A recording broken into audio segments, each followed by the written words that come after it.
Bonjour, bonsoir na peuple congolais. Wabino Molobeli ya Mboka, sentinelle d'Afrique, défenseur et pouvoir et peuple qui est représenté par le chef de l'État, le président Eli Félix Antoine Tshisekedi Tshilombo. Bandeko na ngai tolandaki biso nyonso ndenge ba politicien mineur bapekisaki président kende na Angola. Moi j'avais dit président kende na Angola. En ma qualité de prophète, je dis au chef de l'État kende na Angola eloko ezate. Alors na kotanga moko ba politicien mineur ba Willy Mishiki apesi par exemple ya Laurent Désiré Kabila apesi exemple ya Biarimana. Mais non, peuple congolais, depuis Babeta Massassi na avion à Biarimana tilelo si boyoki président monsieur africain Babeta avion de Massassi NON na majuscule. Même avant Babeta Massassi na avion ya Biarimana. Et si boyoka président moko ya Afrique 60 tilelo Babeta avion de Massassi, non, c'était la première fois. Alors botika ko mélanger bisubi baba makambo monsieur Willy Mishiki. Soko yebelo ko moko te vanda kimia. Moi j'ai réconforté le chef de l'État. Dans le président Kende Okozonga, on reconnaît un prophète quand il dit la chose s'accomplit. Ce n'est pas comme Roland Daloba prophétie à Lokuta, parce que dans l'église, à Pasteur Vernon, c'est un patriarche, là il n'y a pas de prophète. Alors, Obakumo Bimalelo, yo, bazo prophétiser, baouta na église, la borne, bozo kamusanga. Alors, Nagoloba Boye, le lot politique, il y a Mokonzi Mboka Félix et Fouti, diplomatie à président Félix et Fouti, Tolongi Paul Kagame et mon Torozongi Samatondo ba fleur et pas président Félix Antoine Tshisekedi. Paul Kagame a bundisi Mobutu, a kimisi Mobutu, a bomi Laurent Désiré Kabila, a tué par terre ce petit de Rwandais touti politique Kanambe, mais président Félix Antoine Tshisekedi a soukisi Paul Kagame. Peuple congolais, moto akosa binote. Bao bazar rempli na haine. C'est de l'abondance du cœur que la bouche parle. Bazo koko sabino matin, midi, soir. Rencontre à les 15, c'était la victoire de la RDC. Adversaire à Kimi, ennemi à Kimi. C'est une victoire politique du président Félix Antoine Tshisekedi. Les Américains ont soutenir et obligé Kagame à négocier. C'est fini, c'est le départ de Kagame. Et dans le mandat du président Trump il y a 4 ans, Paul Kagame est sous le solo na été. Na petaki même prophétie sur ça. Yango e kokisami. Ba républicain na ba démocrate aux États-Unis ba wela ka oizali neni intérêt ya ba américain en Europe, intérêt ya ba américain en Asie, intérêt ya ba américain en Afrique et ba républicain ba bisi ba démocrate. Ce que vous avez fait en 94 tilelo 30 ans et ça a été Chine comme très puissant, Russie à côté na Burkina Faso, à côté na Mali, à côté na Niger, France yewana c'est un pays en faillite. Alors ce que continuer kaka boito wa kuzanga autobengi suprématie na biso na monde entier. Pays les plus puissants en économie, militairement, na makambu nyonso na finance to kwa kozanga yango. Mtango ekoki ba multinational na biso ba kena koyiba lisusu te to solola na Félix Antoine Tshisekedi. Yango bomonaki likambo ya Lobito. Lobito pour votre connaissance ezali na province ya Lualaba. Plutôt Lobito ezali port ya mboko ya Angola. Dilolo ndezali moko ya 5 territoires ya province ya Lualaba et Lualaba capitale nango province wana capitale ya pays wana ya province wana ezali Kolwezi capitale mondiale ya cobalt. Ba américain ba beti shit sima ba devancer ba chinois. Siko cobalt nyonso e bandi na Dilolo ekiti na port ya mbokuna na Angola. Ba américain ba ozwa yango ba memi na mboka na bango. na lobito bamemi on mboka na bango match kwata ba républicain ba yebisi ba ndeko na bango ba démocrate to l'intérêt na biso bosali 30 ans ya ko bomaka ba congolais 30 ans ya ko nyokola ba congolais 30 ans ya ko yiba ba américain et ko yiba ba minerai plutôt tala lolenge kani lelo Russie à côté d'Afrique tala lelo Iran à côté d'Afrique tala lelo Chine yo na zo mata dans 2 ans à koleka biso et républicain na démocrate baza ba tout moko ba comprendre ba obligé mutako sabinote ba obligé ce monsieur de Kagame de coopérer. Kagame a simbu mutu yaka ko signer retrait ya M23 atindi ministre affaires étrangères oh non ceci cela et ko simbate bazeli déjà mokano toza na bino bokanga date lelo ezali lundi le 16 balingeli Paul Kagame boule ndenge balingelaka Savimbi ndenge balingelaka Mobutu. Alors félicitations à la politique, la diplomatie, il y a mon amboka Félix Antoine Tshisekedi Longonia. Merci beaucoup notre président. Peuple Azali Simanayo, peuple Alingio, tozali prêt pour un changement de la constitution. Nazan élément moko ya kolosabino constitution ya bande konabiso na France et lobi nini tolandana.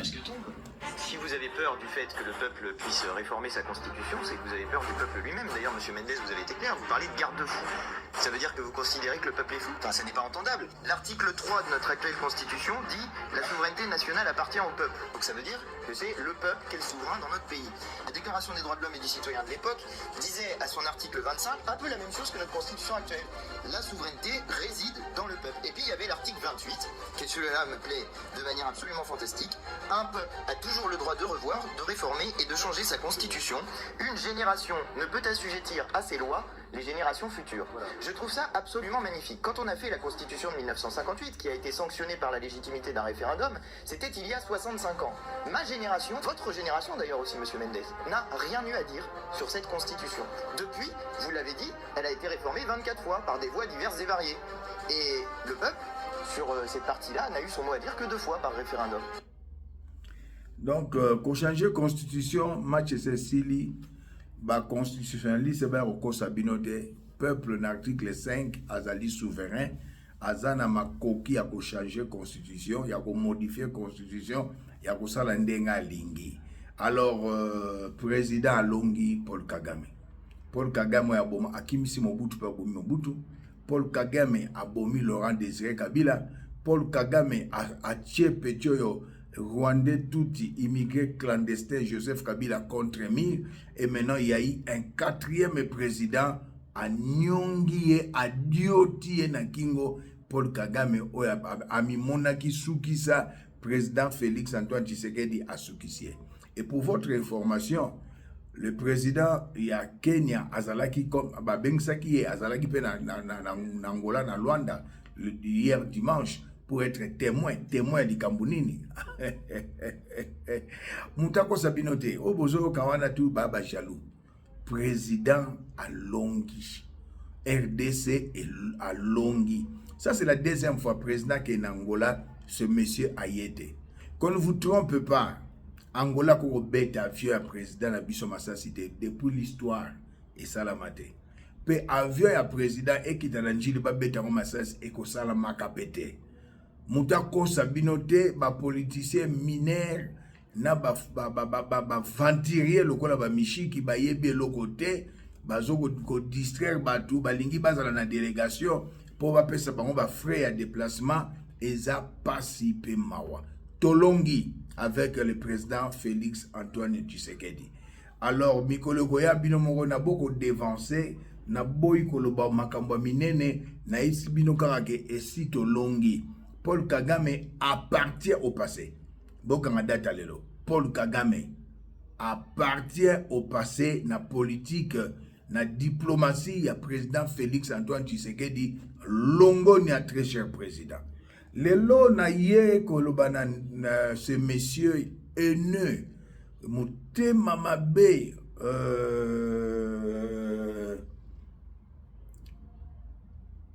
journaliste oyo président na congrès na deux chambres basangani ce qui lui France ce qui combine lui France a lobby n'importe quoi président mandat na yezali négatif a lobby n'importe quoi contre le chef de l'État. Non, si c'est lui France le monsieur là osa haineux pour la nini, c'est de l'abondance du cœur que la bouche parle. Osa haineux pour la nini. Fondation ya première dame abengsi ba journaliste service à communication na ye to moni ba petit Peter Tchani na ba journaliste musu baza de opposition ba invité bango bakendaki ba yubata alakisi bango vision ba lié ba meli mutu na mutazu transport na ye yo soki Louis France so te yo fozala yo la Louis France te fozala Louis Gungu fozala Louis Kwango fozala Louis Idiofa, parce que Osa un monsieur haineux. Tu te crois intelligent, tu ne l'es pas. Ton aïe lokomoko, mais c'est Louis Gungu, Louis Kenge, Louis Idiofa. Toi, tu crois que Ndengozolanda Ndeko Martin Fayulu à cause de la présidente du Congo, NON. Bandeko Nabisa Bandundu Bazala qui sire, puis Baneko Kosabatu. Patriarche Kizenga a signé un livre d'or à cause de la présidente. Lokuta. Bande qu'on a vu sur la Kasaï, Bakanza que président Félix et papa tiens Tshisekedi à cause de la présidente. Alekate, elle est comme ma destinée. Basous ne quater, Bakanisa qui kengo don da koleka, alekite. Grande surprise, aigle des aigles, Félix Antoine Tshisekedi. Moi na kine, né à kine. C'est pas comme Kimbuta aye na âge à 15 ans, na basaki a fufu na bantaba na lembe pa noko na été. Moi na kina botami na Kinshasa, kol na Kinshasa, Ranger Félix Antoine Tshisekedi, aigle des aigles, président de la République. Premier mandat pour saluer pourquoi vous savez rien. Deuxième mandat pour quitter yango bomonisiko changement à constitution. Bosuki bomeli pema tala na France obobeka pays à droit de l'homme. Bah, lobby bien, pays à droit de l'homme et lobby comme bien. Si vous avez peur du fait que le peuple puisse réformer sa constitution, c'est que vous avez peur du peuple lui-même. D'ailleurs, M. Mendes, vous avez été clair, vous parlez de garde-fou. Ça veut dire que vous considérez que le peuple est fou. Enfin, ça n'est pas entendable. L'article 3 de notre actuelle constitution dit que la souveraineté nationale appartient au peuple. Donc ça veut dire que c'est le peuple qui est le souverain dans notre pays. La Déclaration des droits de l'homme et des citoyens de l'époque disait à son article 25 un peu la même chose que notre constitution actuelle. La souveraineté réside dans le peuple. Et puis il y avait l'article 28, qui celui-là me plaît de manière absolument fantastique. Un peuple a toujours le droit de revoir, de réformer et de changer sa constitution. Une génération ne peut assujettir à ses lois les générations futures. Voilà. Je trouve ça absolument magnifique. Quand on a fait la constitution de 1958, qui a été sanctionnée par la légitimité d'un référendum, c'était il y a 65 ans. Ma génération, votre génération d'ailleurs aussi, M. Mendes, n'a rien eu à dire sur cette constitution. Depuis, vous l'avez dit, elle a été réformée 24 fois par des voies diverses et variées. Et le peuple, sur cette partie-là, n'a eu son mot à dire que 2 fois par référendum. Peuple est souverain, tu dois changer la constitution et tu dis toi en bagage. Alors, le Kambamounene, Louis Kwango, Louis Gungu, aux amutema mabe lokola werason. Oui, il faut na ebisa yo. Weraza mutema mabe moko nan bomonate. Weraza lokola petit nanga jibete. Aza lokola ba petit nanga mso bomba bima bima simana bango. Wera c'était mauvais. J'ai des exemples. Mon isoko wera a kepoto baleke ya basi bazwaka liste ata 200 personnes babwaka bango 300 €, 400 €.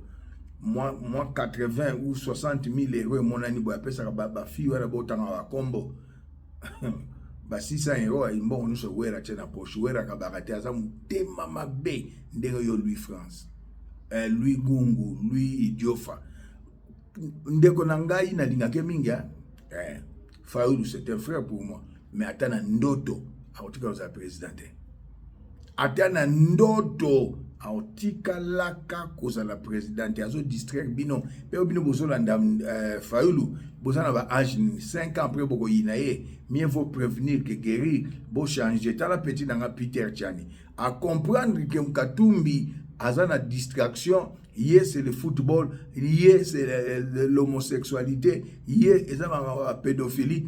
À comprendre, petit, Azoluka changer cap. Pour la politique, c'est comme ça. Alors, Mouta Kosote, Louis Gungu, autrefois Louis France, Tika Mote Mamabe. Première dame à Benksi, journaliste, yo Bogokende. Tu n'as rien. Ils n'ont faire souffrir yo. Ils ont kangelo porte notre frère, mon frère à moi, Faoulou, à côté, à côté, sur l'autre côté. Dire que le président bilan est négatif, que ceci, c'est là, pour ça, il analyse mon mabé. 65 jusqu'à 71. Donc 65, il y a 71. Au bout de ça, 6 ans. Il est quand la télévision, là, qui s'est battu, œuvre et président Mobutu, de 65 à 71. Là, qui s'est battu, yo Louis Gungu, Louis Idiofa, Louis Kenge. Là, qui s'est battu, bilan ya Mobutu, il y a 65 et 71. Hippolyte Kanambe, 2001, ba imposé ba commission ba congolais ba président. 2001 à 2006 avant les élections, bilan ezalaki ata mukete. Maintenant 6 ans ya président Félix Antoine Tshisekedi. Makambo salami na Congo nanu et salamate. Peuple congolais. Oui, je suis un intellectuel. C'est comme ça que ça la analyse. 6 premières années à Mobutu ezalaki ndenge. 6 premières années à Joseph Kabila ezalaki ndenge. Paul Louis Gungu, Louis Bapende, Louis Bateke, Louis Basuku, Louis Bayaka, Louis Ayako Kosa Kabino, tu n'es pas Louis France. Non, pays à droit de l'homme, on va combattre France comme Mounene. Il faut la Louis Gungu, Louis Diofa, parce que vous avez mouté Mamabe. 6 premières années à président de la République, tant que président a bon dans la première mandat, il peut perdre. Bah utiliser Vital Kamerhe na programme il y a 100 jours président Satimbela Giamo Paul ce monsieur VK Vital Kamerhe à côté de prison président il a programme ya yé Fachi est plus intelligent que tout membre ya PPRD. Fachi est plus intelligent que Vital Kamerhe. Vital Kamerhe a un programme à 100 jours président il a un programme il y a 145 territoires. Na 6 ans, yo Louis Gungu, bazobengo Louis France. Programme, il y a 145 territoires, et batongis 414 écoles depuis 60 Salamate. Un président doit pouvoir, na 6 ans, à tonga 414 écoles. Na territoire, na biso, na mboka, na village, deux précédentes émissions na Dakisaki. Président a tongi 269. Ba bureau à territoire na ba centre de santé. Etikala kosala mate. Président yena otobengi likambo ya gratuité à maternité. 1 300 000 femmes baboti sans kofuta maternité. Gratuité et enseignement. 5 millions des enfants batangi bafuti kelasité. Louis Gungu, Louis Idiofa, Louis Sonté, Louis Mbante, Babengio, Louis France, Okokokolo, Babiloko, Motema Mabe, président à réhabiliter université à Ipen. Basali Amoloko, université Afrique du Sud, net université à Poto, ok, non, talent, oui, bien. À réhabiliter IBTP, na 6 ans à président, Fachi. À réhabiliter université à Kinshasa, Talandenge komi lelo. Président de la République, Mama Yemo, Joseph Kabila 18 ans à la guerre. Et l'autre côté, un étranger, un immigré clandestin rwandais, tout le monde respecté. Mais moi, na mboka ne grandi à kin, bozo n'ka ko respecté haine. Le salaire du péché, c'est la mort. Ozo kangaba porte, fayu leur sa et leur morte. O fayu la zala ngisa pour la yena mwasi na banaï. Mama Yemo yango wana ezalaki biso to botami to kuti Mama Yemo et batonga en 1924 lelo comme en étage. Joseph Kabila, Moïse Katumbi gouverneur kuna na hôpital de Sendwe, deuxième hôpital il y a RDC. Tala ne ba réhabilité na président Félix Antoine Tshisekedi na 6 ans. président Koutimboka et Yakokufa 32 ans Mobutu, 18 ans Joseph Kabila, 50 ans. Bolingi siko ni asekwisa yango, bolingi siko asala nini akosala oyo ekoki na pouvoir na ye. Pe ezomonana programme de développement local de 145 territoires ezomonana. Après qu'on construit ba école, après qu'on construire ba centre de santé, après qu'on construit ba bureau à territoire, à cause la ba route ya désert agricole na ba pont. Troisième phase nango ezali électricité na mai. Lui Gungu, lui Diofa, lui Sonte, lui Mbante, tu peux pas l'andio au baza ba ignorant comme l'ignorance tue bakani sur le bima kamalunga nzonga mutema mabe fachi azosala ezomonana. Dans la vie, moi qui suis un homme spirituel, je vais vous dire une chose. Il y a la loi de la construction et la loi de la destruction. Nzambe pas tonga mukilo invisible, visible, il a pris 6 jours. Mais qu'on détruire en un seul jour. À qu'on détruire en un seul jour. Tu peux avoir des milliards, mais ton immeuble, il y a 50 niveaux. Ça prend du temps. Il faut être un homme spirituel pour comprendre des choses. Peuple congolais, Bila, président Félix Antoine Tshisekedi, est positif. Asali Misala et Monani.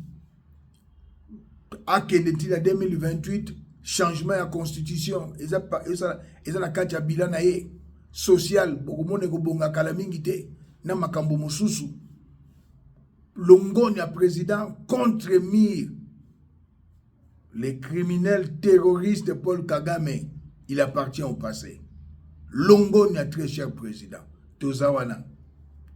Olingu o discrédité président Okutanana. Défenseur et peuple congolais.